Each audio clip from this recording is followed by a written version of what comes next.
Hello students, आज की class में जो आपका नेक्स्ट कॉन्सेप्ट है वो क्या है? Comparing quantities. कंपेयरिंग मतलब आपको कंपेयर करना है, that means which fraction is greater, smaller और इक्वल। क्लियर है? तो कंपेयर करने के लिए कम से कम हमारे पास दो फ्रैक्शंस तो होंगे ही होंगे। ठीक है, तो कंपैरिजन करने के लिए आपके पास कोई भी फ्रैक्शन आ सकता है। अब उसमें दो केस अराइज हो सकते हैं, जिसमें पहला केस तो होगा जिसमें डिनोमिनेटर सेम होंगे और एक केस ऐसा होगा जिनमें डिनोमिनेटर सेम नहीं होंगे। जैसे मैंने फर्स्ट एग्जांपल ये लिया, आपके पास दो फ्रैक्शंस हैं 4/6, 2/6, इनको कंपेयर करना है। तो आपको क्लियरली दिख रहा है इनका डिनोमिनेटर सेम है, 6 इसका भी 6 है, इसका भी 6 है, denominator are same.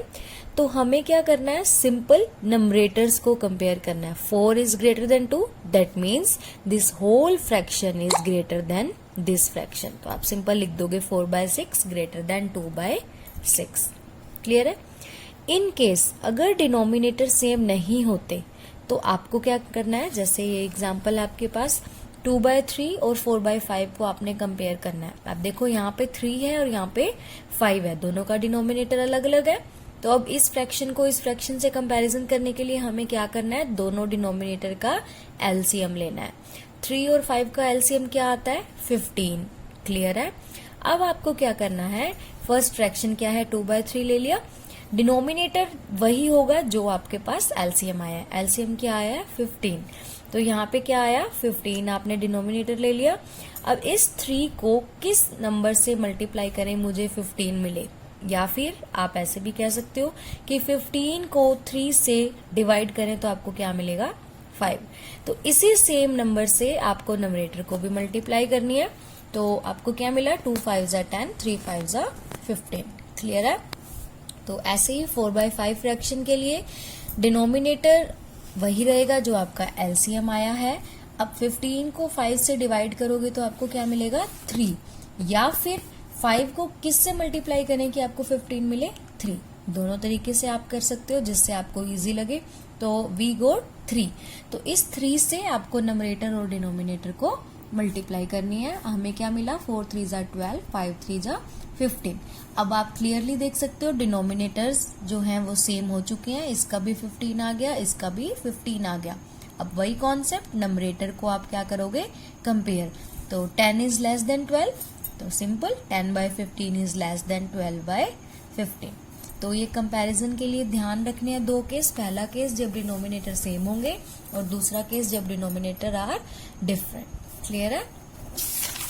Next concept जो है आपका वो ये है adding and subtraction of fractions. Fractions को ऐड और सब्ट्रैक्ट कैसे करना है? अब ऐड और सब्ट्रैक्ट करने के लिए भी दो केसेस हैं आपके पास। फ्रैक्शन कैसा भी हो सकता है, लाइक फ्रैक्शन भी हो सकता है और अनलाइक फ्रैक्शन भी हो सकता है।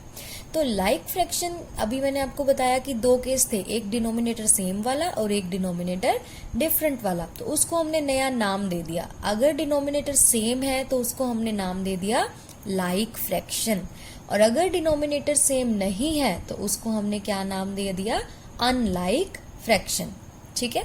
अब देखो कॉन्सेप्ट वही चलेगा। अगर सेम है तो सिंपल ऐड करना है, डिफरेंट है तो एलसीएम लेना है। आप जैसे एग्जांपल के थ्रू हम देखते हैं, आपके पास फ्रैक्शंस हैं 1/7 और 5/7, इनको ऐड करना है। तो सिंपल आपको दिख रहा है डिनोमिनेटर सेम है, इसका मतलब ये कैसे फ्रैक्शन है? Like fraction. तो सिंपल आप नंबरेटर्स को क्या कर दोगे? ऐड। तो 1 + 5 इज 6। डिनोमिनेटर को ऐड नहीं करना हमें, डिनोमिनेटर 7 ही रहेगा। ऐड किसको करना है? नंबरेटर्स को। ठीक है?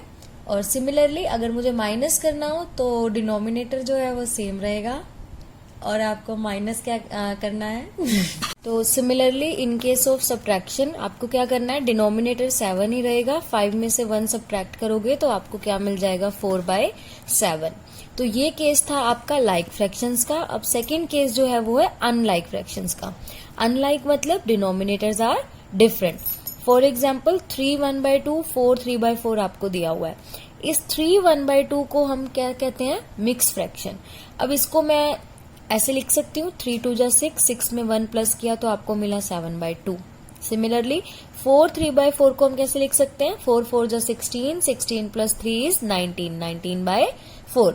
अब क्लियरली दिख रहा है, इसका डिनोमिनेटर 2 है, इसका डिनोमिनेटर 4 है, तो डिनोमिनेटर डिफरेंट है, तो वही सेम कॉन्सेप्ट, हमें क्या लेना है, एलसीएम। 2 और 4 का एलसीएम क्या आता है, 4। तो मुझे मिल गया कि इसका डिनोमिनेटर क्या आएगा, 4, क्योंकि हमें पता है नए फ्रैक्शन का डिनोमिनेटर वही होता है जो हमारा एलसीएम आता है। तो अब ले लो 7/2। अब 2 को किस नंबर से मल्टीप्लाई करूं कि 4 मिले, या फिर 4 को 2 से डिवाइड करने पे क्या मिलेगा, 2। इसी सेम नंबर से नंबरेटर को भी मल्टीप्लाई करोगे, आपको मिलेगा 7 2 जा 14, 2 2 जा 4। सिमिलरली 4/19/4, तो यहाँ पे डिनोमिनेटर 4 है, तो यहाँ पे हमें क्या मिलेगा, 1। 4 को 4 से डिवाइड करोगे तो 1 आएगा, या फिर 4 को 1 से मल्टीप्लाई करने पे 4 आएगा। दोनों तरीके से आप देख सकते हो। अब आपको क्या करना है, ऐड करना है, तो आप simple 14/4 plus 19/4, denominator are same, 14 plus 19 is 33/4। अब आपका आंसर यहाँ तक भी ठीक है, लेकिन आपको क्वेश्चन में मिक्स फ्रैक्शन में दिया हुआ था, तो आप इसको मिक्स फ्रैक्शन में भी चेंज कर सकते हो। ठीक है, तो मिक्स फ्रैक्शन में करोगे तो आपको पता है कैसे करते हैं मिक्स फ्रैक्शन में, डिवाइड करके। ठीक है, तो ये क्या आया आपके पास, 8 1/4। क्लियर। और आपका जो होमवर्क रहेगा, आपका होमवर्क है solve practice question 1 on page number 9 SB 5। Thank you student.